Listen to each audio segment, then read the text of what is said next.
अब हमारे यहां के भी एक फकीर है जो इस देश में कम और विदेश में ज्यादा भ्रमण करते हैं। छोटे छोटे देश में बड़े बड़े अवार्ड का नाम लेकर वो बताते हैं कि हमको मिला है, जहां कभी प्राइम मिनिस्टर तो दूर राजदूत भी नहीं जाते थे हमारे। उस ऑपरेशन को जिसमें सरेंडर किया गया, सीज फायर किया गया विदेशी ताकतों के इशारे, भारत अकेला पड़ा हुआ था। विश्व गुरु जो है वो विश्व बांटते रहे।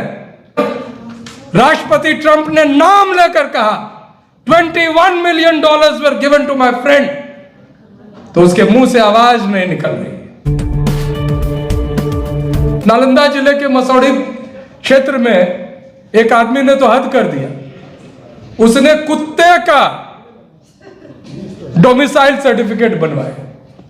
नाम पड़ा उसका डॉग बाबू, पिता कुत्ता बाबू, माता कुतिया बाबू, कुतिया देवी,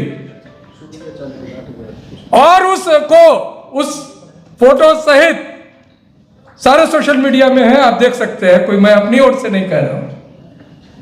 वो चुनाव आयोग को मान्य है, लेकिन इस देश के जो बहुसंख्यक है, गरीब है, दलित है, पिछड़े हैं, आदिवासी है और अल्पसंख्यक समुदाय से है, उनके वोट को काटने के लिए वो जी तोड़ कोशिश में लगे।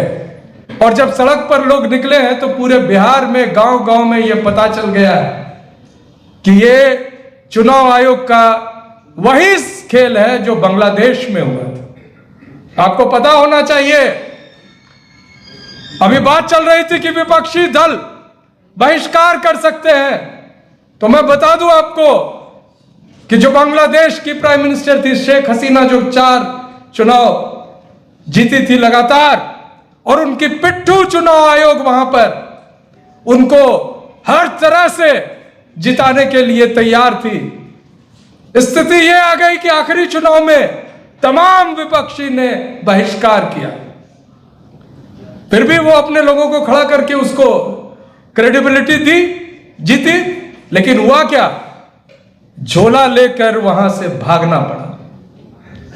अब हमारे यहां के भी एक फकीर है जो इस देश में कम और विदेश में ज्यादा भ्रमण करते हैं। छोटे छोटे देश में बड़े बड़े अवार्ड का नाम लेकर वो बताते हैं कि हमको मिला है, जहां कभी प्राइम मिनिस्टर तो दूर राजदूत भी नहीं जाते थे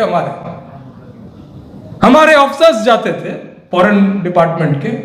लेकिन ये उन जगहों पर पहुंचकर, और उनके जो भक्त और जो गोदी मीडिया दिखाती है कि इतना कुछ हो गया वहां पर, जबरदस्त इनका स्वागत हुआ। लेकिन जो सबसे बड़ा देश, जो इनका पुराना साथी था, अभी डिबेट चल रहा है हाउस में, हमारे कई सांसद फोन कर चुके हैं कि जो डिबेट है उसमें उनकी अपनी पार्टियों से व्हिप जारी हुआ है कि पूरे डिबेट के दौरान आपको रहना है। आज राज्यसभा में डिबेट हो रहा है। उस ऑपरेशन को जिसमें सरेंडर किया गया, सीज फायर किया गया विदेशी ताकतों के इशारे, उसको एक तरह से उसका एक क्रेडिट लेने के लिए पूरे बिहार में लोग घूम रहे हैं। हमें नहीं पता है कि किस तरह से इस देश के नागरिक सबसे बड़ा अपमान झेले हैं जब उनको वहां से घुसपैठिया कहकर अमेरिका से चेन में, हथकड़ी में, गुलामों की तरह ऐसे हवाई जहाज में, जो मालवाहक हवाई जहाज है जिसमें सामान दिए भेजा जाता था, उसमें भारत भेजा गया। और शर्म नहीं आई इन लोगों को। और वही लोग बराबर कह रहे हैं कि 21 मिलियन डॉलर हमने दिया। तो यहां की गोदी मीडिया ने कहा कि वो तो बांग्लादेश को दिया। फिर बात आई कि नहीं, वो कांग्रेस पार्टी को मिला था। लेकिन जब राष्ट्रपति ट्रंप ने नाम लेकर कहा 21 million dollars were given to my friend, तो उसके मुंह से आवाज नहीं निकल रही। एक एक्सप्लेनेशन नहीं आया है कि वो 21 मिलियन डॉलर यानी कि 184 करोड़ रुपया का क्या हुआ। वो तो एक उदाहरण है। उसके बाद बार बार कहा गया, 21 बार, कि हमारे कहने पर सीज फायर इंडिया ने किया। उसका कोई जवाब नहीं दिया गया। विपक्षी के एमपीज और सभी को देश के टैक्स पेयर्स के पैसे पर विदेश भेजा गया कि हमारी बात कहो और हमें क्रेडिट दिलवाओ। दो चीजें हुई है, ध्यान दीजिएगा। यहां सभी लोग बहुत सम्मानित और बहुत सुलझे हुए और अनुभवी लोग हैं, पढ़े लिखे लोग। पूरे ऑपरेशन सिंदूर के दौरान एक भी देश ऐसा नहीं था जो सिग्निफिकेंट हो राजनीतिक दृष्टि से, रणनीतिक दृष्टि से, जो हमारे साथ खड़ा था। भारत अकेला पड़ा हुआ था। विश्व गुरु जो है वो विश्व बांटते रहे, कोई नहीं साथ था। पाकिस्तान जिसको हमने डिस्क्रेडिट करने की बात कही थी, उसको तुरंत यूनाइटेड नेशन सिक्योरिटी काउंसिल में जो एक सदस्य होते हैं जिनको शामिल किया जाता है, उनको शामिल किया गया।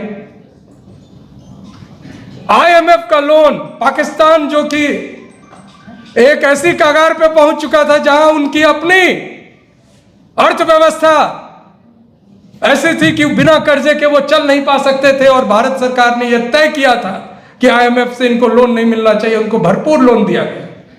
ये हमारे एमपीज जो गए थे, एक एमपी है महिला आयोग की पहले अध्यक्षा थी, वो गाना सुना रही थी डिनर पार्टी। और यहां जो हमारे शहीद हैं उनके परिवारों का क्या हश्र हो रहा है हम लोग सब जान रहे हैं। मेरे मन में जो प्रश्न है वो सभी भारतीयों के मन में होना चाहिए। सभी भारतीयों के, चाहे वो भारतीय जनता पार्टी के ही क्यों नहीं सदस्य हो, पूछना पड़ेगा कि देश की संविधान की दुर्गति क्यों हो रही है। संस्था कहते हैं कि संवैधानिक संस्था है, मैं भी मान रहा हूं। संवैधानिक संस्था योजना आयोग भी थी, नाम क्या रख दिया, नीति आयोग। और अभी जिस ट्रेड की बात राष्ट्रपति ट्रंप कर रहे हैं, उसमें एग्रीकल्चर में क्या होना चाहिए, वही बात हम अपनी तरफ से हमारे योजना आयोग के एक सदस्य एक पेपर प्रेजेंट करके योजना आयोग के वेबसाइट पर डाल रहे हैं। यानी कि जो वो मांग रहे हैं, जो भारत के हित में नहीं है, वो हम पहले से हमारे लोग जो इस प्रधानमंत्री के कृषि सलाहकार है वो पेपर प्रेजेंट कर रहे हैं उसमें। तो स्थिति लोकतंत्र बचाने के लिए पर्याप्त नहीं है कि जो जनता जो है वो सजग हो, तो उसके लिए हमें मेहनत तो करना ही है। हम अपनी ओर से लगातार प्रयास में हैं।